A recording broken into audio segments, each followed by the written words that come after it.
Mon petit Caire, bonjour à toi.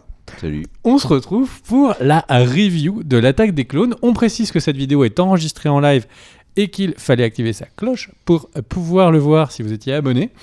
Et il y a sur le chat de nombreuses personnes qui nous demandent Little Weirdo, Reiko, Axis, Rémi Pouille qui est toujours là, Dila Malone, Pipo Roubier, Dalman, Elbor et Anouk Tap Tap qui nous dit est-ce qu'on va faire du cinéma muet dans quelques temps?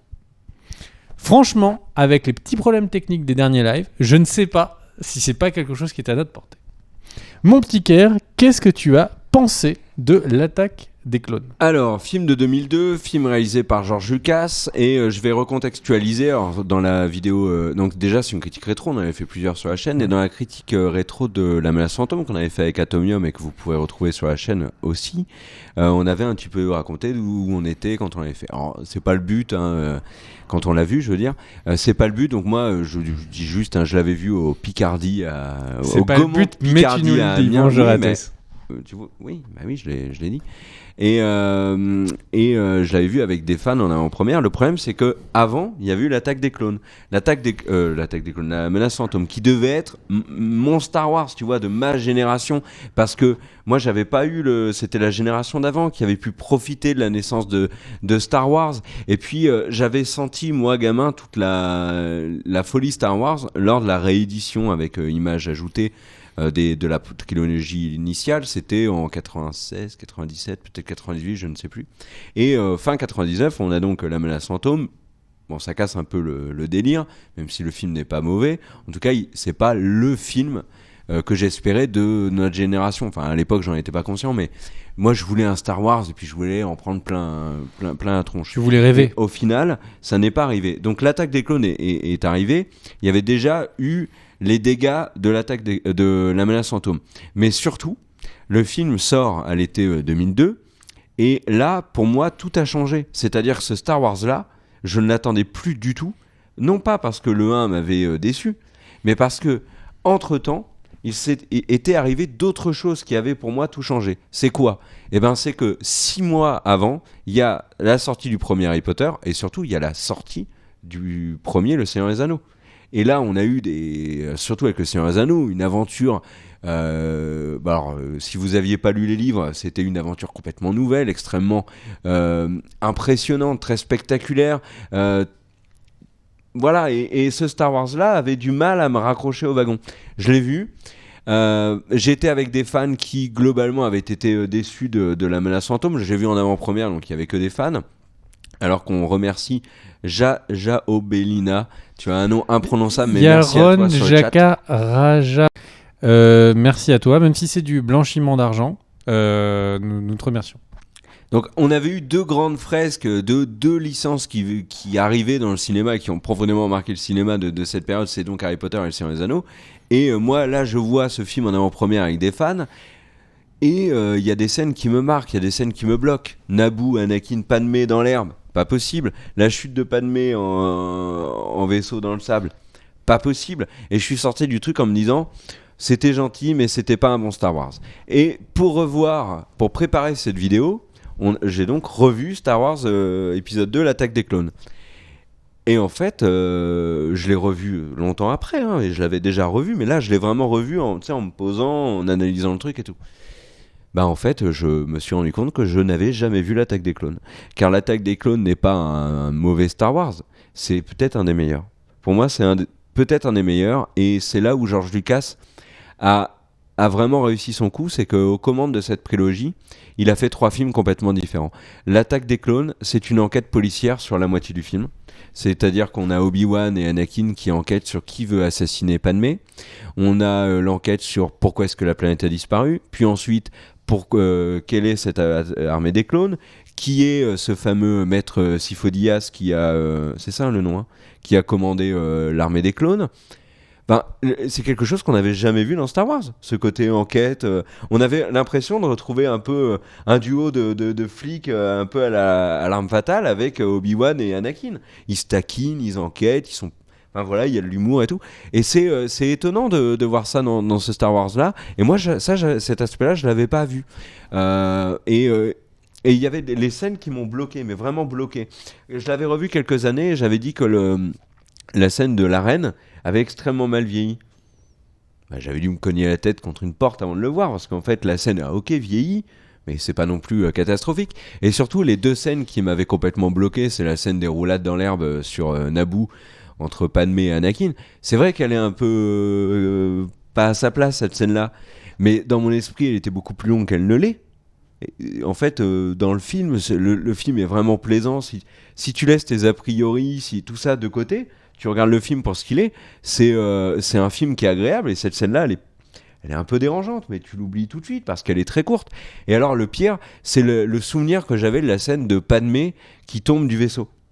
En fait, dans mon esprit, donc Padmé tombe du vaisseau dans le sable, elle se relève tout de suite, elle enlève le sable, elle repart en courant. Et à l'époque, au cinéma, ça avait fait rire tout le monde, cette scène-là. Mais dans les faits, elle tombe, elle est inconsciente. Elle se relève après, on sait pas combien de temps, etc. Donc cette scène-là non plus n'était pas dérangeante. Et puis, il y a le petit kiff de Yoda qui se bat. Alors ok, c'est un petit peu too much, mais ça fait quand même sacrément plaisir de voir Yoda se battre. Et en fait, le film a d'autres énormes forces. Son développement des aspects politiques dans la République, la prise de pouvoir de Palpatine, Jar Jar Binks qui fait vraiment mal au cœur pour le coup. Alors autant il était détestable dans La Menace Fantôme, autant là, le fait qu'il se fasse piéger, que ce soit lui qui donne les pleins pouvoirs à Palpatine, mais c'est tellement symbolique quand on sait qu'au final, J.J. Abrams va le massacrer et mettre son cadavre en fond d'écran dans Le Réveil de la Force, en mode Easter egg. Vous détestez Jar Jar Binks, je viens de vous le tuer et tout le monde est content et personne l'a vu en plus. Moi au final j'ai trouvé que l'Attaque des clones avait d'énormes qualités. C'est un des Star Wars les plus originaux et il va très bien avec tous les autres. Et je pense qu'un jour il faudra se poser sur cette prélogie et dire qu'en fait c'est loin d'être cette espèce de démon que tout le monde chasse et que tout le monde et dont tout le monde se moque. La prélogie, elle est loin d'être mauvaise. George Lucas est loin d'avoir fait un mauvais boulot, et que ce soit sur les 3 films. Donc peut-être qu'un jour on se posera plus globalement sur cette prélogie, on analysera tous ses points forts et tout ce qu'elle a fait de bien par rapport au film actuel. Mais je pense qu'aujourd'hui l'Attaque des clones sort là maintenant avec des effets spéciaux de maintenant. Je pense que le film fait du bruit, parce qu'il est vraiment meilleur que beaucoup de blockbusters qui sortent actuellement, et qui sont très faiblards. Donc à l'époque, injustement taillé, je pense que l'Attaque des clones est un très bon Star Wars. Et toi ? Un bon Star Wars. Moi, je pense qu'il y a vachement de parallèles entre le Star Wars épisode 2 et Star Wars épisode 8. Pourquoi ? Parce qu'en fait, la question, c'est quand on est fan de quelque chose, on a tendance à figer les choses. Star Wars, c'est ci, c'est ça pour moi, etc. Et quand j'ai vu ce Star Wars épisode 2, je l'ai beaucoup aimé. Il y a énormément de choses que j'ai trouvées très réussies. Beaucoup de trucs que, comme me disait Kerr, qui sont particulièrement loupés. Je serais peut-être même plus dur, moi, sur les moments où on a l'impression que Padmé, c'est une espèce de Barbie chelou. Un coup, il l'habille en cuir, un coup, il l'habille en Heidi. Il la change constamment de tenue. Ouais, mais regarde les tenues qu'elle porte, c'est assez ridicule. Et le truc, c'est que on a vraiment une Padmé qui est un peu habillée n'importe comment tout le temps et qui est, on va dire, on a l'impression que c'est vraiment, il utilise la femme. En gros, ce que j'essaye de vous dire, c'est que on a vraiment l'impression que Lucas est un vieux papy qui rêve de Heidi dans la prairie, de la maison dans la prairie, enfin de toutes ces histoires avec plein de prairies. Et en fait, il est tellement en train de rêver de qu'est-ce que c'était de l'amour quand on est jeune et qu'on a 15 ans et puis qu'on fait piou-piou. Et en fait, que du coup, ça en devient très cucu. Là où pour le reste du film, il a encore ses moyens, il sait encore faire une belle scène d'action, il sait encore mener l'intrigue, il sait nous amener et nous faire découvrir dans des nouvelles zones. Et en fait, le truc, moi à l'époque, ce qui m'avait dérangé le plus, c'était le fait que je me disais, mais Star Wars, la guerre des étoiles, mais ils sont où mes combats dans l'espace ? Et là, la scène que montre Daniel, c'est peut-être, enfin c'est pas peut-être, c'est la seule où il y a un pseudo-combat, où c'est vraiment littéralement deux petits vaisseaux d'attaque qui sont l'un contre l'autre, et ça s'arrête très vite.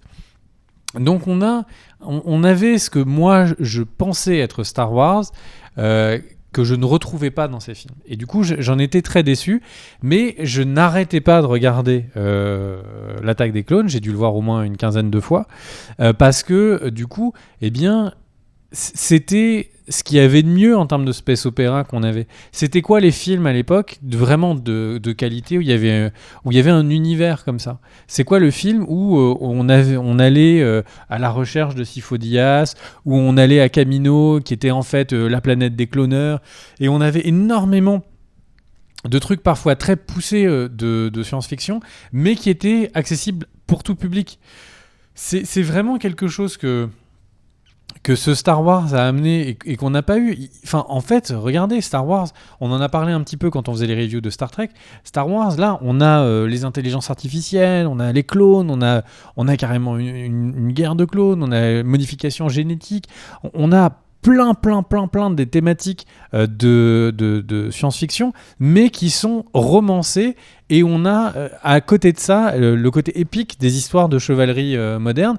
Alors oui, je trouve que Hayden Christensen moi je l'ai vraiment trouvé exceptionnel dans La Maison de Verre, qui est le film qui l'a fait découvrir et sur lequel ils se sont dit il a en lui le côté suffisamment obscur pour pouvoir jouer le futur Dark Vador. Et le truc, c'est que je trouve qu'il n'est jamais au niveau de la Maison de Verre. Et c'est quelque chose qui, du coup, m'avait un peu perturbé, parce qu'on avait un acteur, Hayden Christensen, qui est énorme, mais qui, là, est un petit peu trop en survol. Une fois qu'on a dit ça, vraiment, enfin, le film, moi, je le trouve extrêmement intéressant. Le postulat de base qui est même qu'on entend même dans les commentaires audio qui ont été faits par l'équipe de production et notamment Lucas, dans lequel il dit « Moi, mon idée de base dans ce film, c'était qu'il voulait que Obi-Wan et Anakin, qu'est-ce qui pourrait pousser deux amis à, en fait, s'entre-déchirer ?» Et donc, lui, il s'est dit « Bah, en fait, on va se dire que ils s'aiment, qu'ils s'adorent, mais que le fait qu'ils soient obligés d'être 100% du temps ensemble, eh bien, comme un vieux couple, à la fin, ils vont commencer à peut-être un petit peu, tu vois, s'en vouloir ou être un peu irrités. Non, mais c'est toi qui m'as sauvé plus, etc., etc. Et en fait, pour Lucas, à l'époque, ce qu'il disait, c'est qu'il aurait juste fallu les séparer un peu plus de temps, pour les rabibocher, alors que là, ils en ont marre d'être l'un avec l'autre, parce que ça fait des années qu'ils ne peuvent pas se quitter, jamais une journée, jamais une heure. Et tout ça, moi, j'ai trouvé très intéressant, le fait qu'on découvre vraiment la capitale. On découvre Coruscant dans celui-là, et on a et on découvre Coruscant autrement aussi, c'est-à-dire qu'on voit les quartiers populaires, quand Obi-Wan va dans le bar, etc. On retrouve la fameuse Star Wars Cantina, donc ce truc où on est censé aller dans un bar, découvrir plein d'extraterrestres, comme on avait eu dans la première trilogie historique, donc 4, 5, 6. Et là, en fait, on avait vraiment un Star Wars plus sombre, un peu plus de menace, il pleut tout le temps, etc. On sent une petite inspiration de Blade Runner. Et donc tout ça, moi, je le trouve très, très, très, très chouette. C'est juste qu'à l'époque, j'étais juste déçu qu'il n'y ait pas la chute de l'étoile noire. En gros, qu'il n'y ait pas un moment où il y avait un méga combat, etc. Les enjeux me paraissaient trop petits. Tu l'as dans le Colisée, la mort de Jango Fett. Non, mais ça, c'est un truc le combat Yoda, épique. Mais en gros, j'avais pas un combat spatial. Mais ça, c'est les goûts de chacun. Ouais, c'est ce que j'ai dit. En le revoyant, le combat Yoda. Le problème du mais en fait, il est génial, ce combat. Le problème du combat de Yoda, c'est qu'il est chouette, mais que tu te marres au début. Bah oui, la première fois que tu le vois, tu te marres au début. Et après, tu dis, ils l'ont réussi. Ah oui, clairement. Ils l'ont réussi, mais tu te marres au début. Mais c'est sûr que on n'a pas un combat, mais ça vaut pas Darth Maul dans le 1. Moi, j'aimerais réagir à ce que... Le combat avec Darth Maul dans le 1, avec la musique... Parce qu'il y a la musique qui joue. La musique est ouf. Le début, le combat, il est pas terrible. Liam Neeson, je l'aime pas particulièrement dans La Menace Fantôme. Le début du combat, il est pas il est réussi... Moi, je trouve que vraiment tout le combat avec Darth Maul est hyper réussi. Mais le truc, c'est que, en gros, il y a quelques éléments qui sont les trucs à cocher pour être genre le Star Wars ultime, le combat de Jedi ouf, le combat spatial ouf. Et il y a plein de ces cases qui cochent pas, mais en même temps, il apporte beaucoup de nouvelles choses. Et ça, c'est très réussi. Et par contre, là où je pense que Lucas, ça nous a juste essayé en fait de excusez-moi l'expression, mais de pisser au vent, et que du coup il s'en a retrouvé plein les chaussures, eh bien c'est quand il donne les pleins pouvoirs au futur empereur avec Jar Jar Binks, mais ça c'est absurde, quoi. C'est vraiment dire, toutes les critiques que vous avez fait, et ben les mecs, c'est Jar Jar Binks qui va devenir un des personnages les plus importants de l'histoire, de l'univers de Star Wars. Ça me paraît complètement fou que ce soit comme ça, mais pourquoi pas. Et puis on passe à la suite. Alors moi j'aimerais agir quand même du coup le chat, puisqu'on est en live pour ceux qui nous regardent en VOD. Alors il y a quelqu'un qui dit non, tout le monde a aimé la bataille de Yoda au cinéma à l'époque. Oui, c'est pas ce qu'on dit là pour le coup, mais tout le monde a rigolé. Enfin moi dans ma salle, quand Yoda a enlevé sa veste et a sorti le sabre laser, tout le monde était entre le rire et l'excitation absolue de se dire on va voir Yoda se battre. Mais vraiment. Et ça m'a refait le coup la dernière fois. Je me suis dit, ah oui, c'est vrai, j'avais oublié cette scène. Il y a Yoda qui va se battre. Rappelez-vous à l'époque, parce qu'à l'époque, tout simplement, il y avait eu énormément d'histoires, de fillers qui étaient là pour expliquer en fait qu'est-ce qui était l'univers étendu de Star Wars pour ceux qui n'avaient pas lu tous les bouquins. Et en fait, il y avait donc dans ces fillers énormément de choses sur l'espèce de Yoda, et qui avait expliqué que c'était des combattants incroyables, etc. Donc en fait, ça avait créé une hype et une attente autour de ce teasing sur ce film numéro 2. Alors, j'ai réagi sur le chat et en deux parties. Il y a beaucoup de gens qui ont réagi à ce que j'ai dit, puis ensuite à ce que tu as dit. On a tort. Hein, l'attaque des clones, c'est très très nul, c'est peut-être le pire film de l'histoire. Il y a des gens qui l'ont dit. Disent que oui. Par contre, je dis pas ça pour dire vous avez le droit de penser le contraire. Par contre, il y a zéro argument. Enfin, je n'ai vu que des c'est nul, c'est de la merde, ok. Mais il n'y a pas d'argument. Et il y a une personne sur le chat qui a fait une remarque que j'ai trouvée intéressante, qui a dit revoyez la trilogie. Parce que c'est vrai qu'on a une image de la trilogie. Mais c'est normal d'avoir une image qui est erronée. Moi, j'avais des images erronées sur l'attaque des clones et sur d'autres films que j'ai revus récemment. Des films que j'idéalisais et qui, en fait, elles sont pas tellement, méritent pas l'idéalisation. Je vais juste... Et l'attaque des clones, pour le coup, moi, pendant des années, j'ai gardé à l'esprit que Padmé tombait, se relevait immédiatement, enlevait le sabre de son manteau et repartait se battre. Or... c'est pas du tout ce qui se passe dans cette scène. Pas du tout. La scène de Anakin, Padmé qui roule dans l'herbe, elle dure 3 secondes.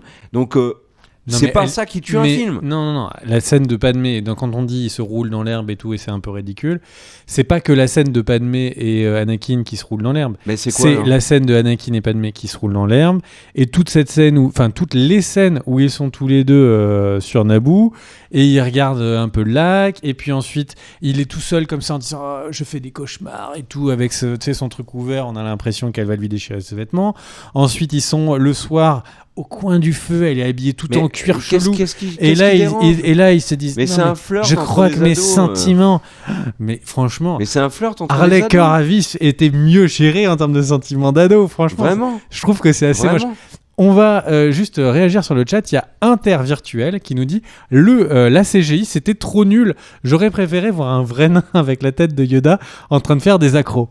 Moi, j'avoue que ça aurait été génial de voir Star Wars. Ça voudrait dire l'attaque des clones suédé en mode tout est fait en carton-pâte. Ça veut donc dire qu'en 2002, quand le film est sorti, la CGI s'était complètement loupée et qu'on le revoit en 2017, le film non modifié, c'est devenu bien.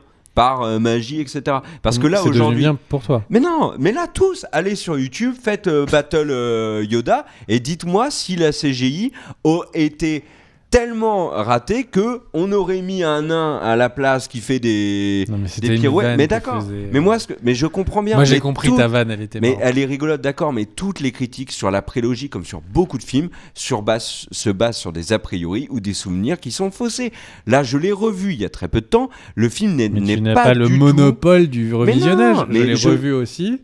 Et il se trouve que la CGI est parfois réussie, parfois complètement pourrie. J'allais dire que je l'ai revu il y a pas longtemps et que certains aspects qui étaient pour moi évidents sur ce film se sont avérés totalement erronés parce que avec le temps, j'ai complètement modifié ma vision de l'attaque des clones et il ne correspond plus du tout il ne correspond pas à ce qu'il est. Il ne correspond pas à ce qu'il est. D'accord. Mais donc on est d'accord que là c'est un débat que tu as un peu avec toi-même, parce que toi-même tu dis que avant tu le trouvais nul, que tu l'as revu et que là tu le trouves mieux. Mais il y a des éléments de l'attaque des clones. Est-ce qu'il est possible, est-ce qu'il est envisageable que d'autres personnes l'aient trouvé nul avant et sur des aspects de CGI, bien sûr, et maintenant le trouvent toujours nul? Bien c'est sûr. envisageable. Bien sûr. C'est juste ce qu'on dit. Oui. Mais là dans le problème de la CGI, et qui est un problème qui n'est pas Star Wars centrique. En gros, le problème de la CGI, c'est que contrairement en fait aux maquettes, tu filmes des maquettes, donc tu tournes sur des vraies maquettes. Donc quand ça a l'air réaliste à l'image, ce sera toujours réaliste à l'image, que le film soit remixé en 4K, en 8K, en 12K. Il y a juste un moment où on va commencer à voir qu'il manque des détails et que c'était effectivement quelque chose de trop lisse, ce qui donnera soit un look, soit commencera à être factice. Mais il faut qu'on commence à monter vachement dans la résolution. La CGI à l'époque était habituée pour être dans une diffusion extrême en 1080. Donc quand tu vas commencer à voir le film en 4K, Disney va avoir le choix qu'ils ont eu encore à l'époque, enfin qu'ils ont eu à l'époque et qu'ils ont encore maintenant, qui est de soit refaire tous les 4-5 ans les scènes de CGI pour que le film ne vieillisse pas. Regarde, c'est exactement ce qui s'est passé avec la trilogie Star Wars 4, 5, 6, où en fait, tu sais, toutes ces scènes supplémentaires qu'a rajouté Lucas, il a été obligé de les retaper à chaque fois qu'il y avait la sortie d'un DVD, puis ensuite en Blu-ray, etc. Ils sont obligés de les refaire à 100%. C'est le problème de la CGI de fond. C'est qu'en fait, comme rien n'est réel et que tout est fait par un rendu, tu es limité par ton époque. Et en fait, ce qu'on est en train de dire, c'est que la CGI, parfois, le travail d'artiste, un peu comme si on se basait sur du jeu vidéo, une Nintendo Switch que tu as, n'est pas capable de faire les graphismes d'un PC. Mais ça n'empêche pas un Zelda d'être magnifique. C'est juste parce qu'il y a un travail d'artiste derrière qui fait le travail. J'ai l'impression que tu m'écoutes pas du tout. Et donc en gros, le truc c'est que là, ce qu'on dit, c'est qu'il y a des fois le travail d'artiste et le look qui a été donné, comme par exemple quand Obi-Wan arrive, tu sais, dans le petit café, dans le petit diners, etc., où il a son pote qui lui dit « mais ça c'est Kamino », etc. Le look du diners est très réussi. Tous les éléments du diners, il y a une cohérence esthétique qui est très forte. Mais quand tu vois d'autres éléments, tu vois, qui sont comme par exemple les effets, tu vois, de quand Boba Fett, il y a le combat avec Obi-Wan. Tu vois, il y a des petits effets d'explosion, etc. Tout ça est fait en 3D. Si tu le regardes sur des écrans très récents, ça a l'air Django Fett. Ouais, Django Fett. Ça a l'air un petit peu pérave. Quand tu regardes l'Arachné, qui ressemble énormément à un Zerg accessoirement de StarCraft 2, quand tu regardes l'Arachné dans le Colisée, moi je suis désolé, elle ne rend rien du tout. Par contre, quand tu es sur Kamino, les cloneurs de Kamino, donc tu sais, les têtes très élancées, ont un look qui est naturellement très lisse. Et quand ils ont fait les trucages, ils ont donné une texture, donc la matière. En fait, ils sont allés scanner de la peau humaine. Et après qu'ils ont retravaillé. Donc ils avaient énormément d'informations, et après ils ont retravaillé le look pour qu'ils aient un personnage qui soit très lisse, et donc qui vieillisse moins vite. Mais en gros, donc ce que je te montre, c'est que ça dépend vraiment, la CGI, de quel est le sujet et avec quoi tu le regardes. Si tu regardes avec une télé pourrie, et en fait, tu vas rien voir. Si tu regardes avec une télé très moderne, tu vas commencer à avoir des défauts. Ça, c'est juste d'un point de vue technique. Et après, il y a l'être humain. En gros, si maintenant on regarde le Spider-Man deuxième du nom, celui avec Octopus, j'ai oublié son nom, le retour de Spider-Man, je sais plus ce que c'est. Il s'appelle Spider-Man 2, il y a pas de Spider-Man 2. Et en fait, le truc, c'est que si tu regardes, c'était les premiers moments où on avait un personnage en 3D qui commençait à bouger. C'était la toute première fois, c'était dans Blade 2, et ils ont utilisé les technologies pour l'amener dans Spider-Man. Et en fait, le truc, c'est que dans Spider-Man 2, maintenant, en fait, on a pris l'habitude notre œil capte ce genre d'erreur tout simplement d'animation. Et donc si tu regardes Spider-Man 2, tu vas dire mais il fait pas du tout réaliste ce Spider-Man quand il saute d'immeuble en immeuble. Et ça c'est juste parce que ton œil s'est habitué à un degré, à une qualité d'animation supérieure. Et en fait le problème avec Star Wars 2, pour le coup si on revient à l'attaque des clones, c'est que l'attaque des clones a un petit peu tous ces problèmes là en germe. C'est-à-dire qu'en gros Ils sont au tout début de la HD. Ils tournent avec les premières caméras en HD. Ils tournent plus en pellicule. Donc là, déjà, on a un problème sur la résolution même dans laquelle c'est filmé. Ils sont en train d'être dans les premiers films à faire des personnages en 3D. Et donc, on va commencer à avoir de plus en plus le problème. Et en plus, ils sont limités par les technologies de l'époque pour faire des personnages qui ont l'air plus ou moins réalistes par rapport à l'époque. Et donc, tu peux pas te balancer comme ça en disant la CGI, ouais, mais les mecs, vous avez pas d'argument. La CGI est un vrai problème pour un film qui sort là où on est dans les 3 années de transition sur la HD. Oui, oui. Et c'est un drop the mic. Ouais. D'autres choses à rajouter Qu'est-ce que j'ai dit là depuis 5 minutes? Non, tu Parce parlais que de la CGI. Non, mais... tu t'es ouvert un onglet où tu regardes des photos de Alerte à Malibu. Je vois pas quel est le rapport. Et tu fais que mater ça, tu ne m'écoutes pas. Non, ok. Et t'as d'autres choses à rajouter sur le film ou... Eh bien, du coup... Je vais pas te faire un compte-rendu de tout ce qu'on a dit dans la vidéo. Soit on fait une vidéo, soit on se flique mutuellement, mais... Moi, j'ai rien à rajouter sur le film. On va en tout cas remercier... Mais j'ai hâte de reparler de La Revanche des Sith. On va en tout cas remercier... Évidemment, les gens sur le chat, on va notamment remercier Rémi Pouille pour son nom sur le super chat et Pierre Voisin. On n'a pas voulu interrompre le débat pour vous Yannis, remercier. on l'a dit. Mais non, il l'a remis. Donc merci à vous deux et merci à tout le chat. Malheureusement, je viens d'être déconnecté du chat. On va faire actualiser pour voir si les gens... voilà, ils sont là. Et eh bien, on va remercier donc tout le monde sur le chat. Inter Virtuel, Mohamed Noir, Magine, Docteur, Thibaut Schneider, Oncle Waldo, Dakota 14, Lord Bizer, Paul Atreides, une mascotte, Dylan Malone, Yannick Boivano, Laurent D. Et surtout, car souviens-toi que sur le chat, quelqu'un t'a proposé un câlin. Oui, c'est vrai. Dans l'amour et l'amitié. Mais bon, j'étais super heureux de faire le live quand même. Dans l'amour et l'amitié. Donc, on vous invite à partager cette vidéo parce que c'est partager de l'amour en barre. Et oui, donc ne partagez pas ça avec des gens de votre famille trop proche, sinon c'est répréhensible par la loi. Mais tous les autres, allez-y et on se retrouve pour un prochain live mardi. Ça, c'est les blagues de trucs de gens du Nord, Saker. Il est comme ça. Non, mais tu peux pas dire ça. Il y aura Cardel. Et il y aura... Il l'a promis. Mettez-lui la pression, ce que vous voulez, mais il y aura Cardel. On va vous donner la petite adresse pour faire les dons du sang, pour retrouver l'ami Cardel en pleine santé. On croise les doigts. Il n'a besoin plus que de 7 litres. On en est vraiment presque. C'est une première. C'est une première sur YouTube. Personne n'a fait ça. On a vraiment hâte de le retrouver. Il a besoin soit de O positif, qui est donc donneur. Arrête, mais c'est pas cool. Des bisous à tous. Va bien y bosser, ciao, ciao. Ciao.